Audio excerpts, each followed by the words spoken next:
Hi friends, இன்றைக்கி என்ன video அப்படின்னு பார்த்தீங்கன்னா, பரங்கிக்காய் பொரியல் வந்து எப்படி பண்ணலாம் அப்படிங்கிறது தாங்க பார்க்க போகிறோம். நான் எப்படி செய்வேன் அப்படின்றத பார்க்கலாம். பரங்கிக்காய் வந்து தோலெல்லாம் சீவிட்டு எடுத்து வச்சுருக்கேன். இதை வந்து நல்லா குட்டி குட்டியாக கட் பண்ணி கழுவி எடுத்து வச்சுக்கலாம். அதுக்கு முன்னாடி பார்த்திங்கன்னா என்ன பண்ணியிருக்கேன், புளிக்குழம்பு வந்து ரெடி பண்ணியிருக்கேன். குழம்பு வந்து கொதிச்சிட்ருக்கு, ரெடி ஆகிடுச்சு. அதை எடுத்து வச்சுட்டு அதில் அப்படியே வந்து அடுத்தது பரங்கிக்காய் பொரியல் வந்து பண்ணிடலாம்.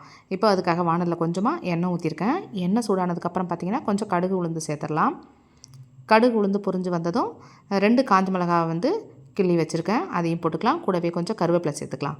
அடுத்தது பார்த்திங்கன்னா அப்படியே நம்ம கட் பண்ணி கழுவி எடுத்து வச்சுருக்க பரங்கிக்காய் சேர்த்துடலாம். சேர்த்துட்டு இதை நல்லா வதக்கிக்கலாம்.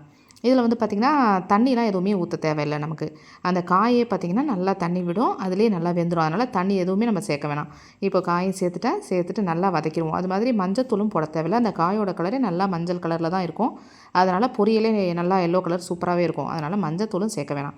இப்போ வந்துட்டு சேர்த்து வதக்கியாச்சு. இப்போ வந்து பொரியலுக்கு தேவையான அளவுக்கு உப்பு சேர்த்துடலாம். உப்பு சேர்த்து கலந்துட்டு இதில் வந்து கொஞ்சமாக வந்து பெருங்காயத்தூள் போட்டுக்கலாம். பெருங்காயம் சேர்த்து அதையும் நல்லா கலந்து விட்டுருவோம். நல்ல வாசனையாக இருக்கும், பொரியல் டேஸ்ட்டாகவும் இருக்கும். கொஞ்சமாக பெருங்காயம் சேர்த்தாச்சு. சேர்த்துட்டு இதையும் நல்லா வதக்கிடலாம். வதக்கிட்டு அப்படியே மீடியம் ஃப்ளேமில் வச்சுட்டு கொஞ்சம் நேரம் மூடி வச்சுருவோம். காய் வந்து நல்லா வெந்து வரட்டும். பாருங்கள், இதிலே வந்து தண்ணி வருது பார்த்திங்களா, இதிலே வந்து காய் வந்து நல்லா வெந்துடும், சூப்பராக வெந்து வந்துடும். அதனால் தண்ணி எதுவுமே நம்ம சேர்க்காமையே செய்யலாம். ஒவ்வொருத்தரும் ஒரு மாதிரி செய்வீங்க இல்லையா, எல்லோரும் எப்படி செய்வீங்க அப்படிங்கிறது எனக்கு தெரியாது. எங்கள் அம்மா சொல்லி கொடுத்தது, நாங்கள் செய்கிறது இந்த மாதிரி மெத்தடில் தான் செய்வோம். இப்போ பார்த்திங்கன்னா மூடி வச்சாச்சு. காய் வந்து நல்லா வெந்துருச்சு பாருங்கள். இதை நல்லா ஒரு தடவை மிக்ஸ் பண்ணி விட்டுட்டு இதில் கடைசியாக வந்து கொஞ்சமாக ஒரே ஒரு துண்டு வெல்லம் சேர்த்துக்கலாம். சேர்த்தோன்னா டேஸ்ட்டு சூப்பராக இருக்குங்க. அப்போ தான் வந்து நல்லாயிருக்கும். ஒரு துண்டு வெல்லம், அதை வந்து நல்லா கொஞ்சம் பொடிச்சிட்டு சேர்த்துக்கலாம். இந்த சைஸ் தான் எடுத்துருக்கேன். அதை வந்து கொஞ்சம் இடித்து எடுத்துட்டேன். அந்த வெல்லத்தை சேர்த்துட்டு கிளறி எடுத்துட்டோன்னா சூப்பரான பரங்கிக்காய் பொரியல் ரெடி ஆகிடுச்சிங்க.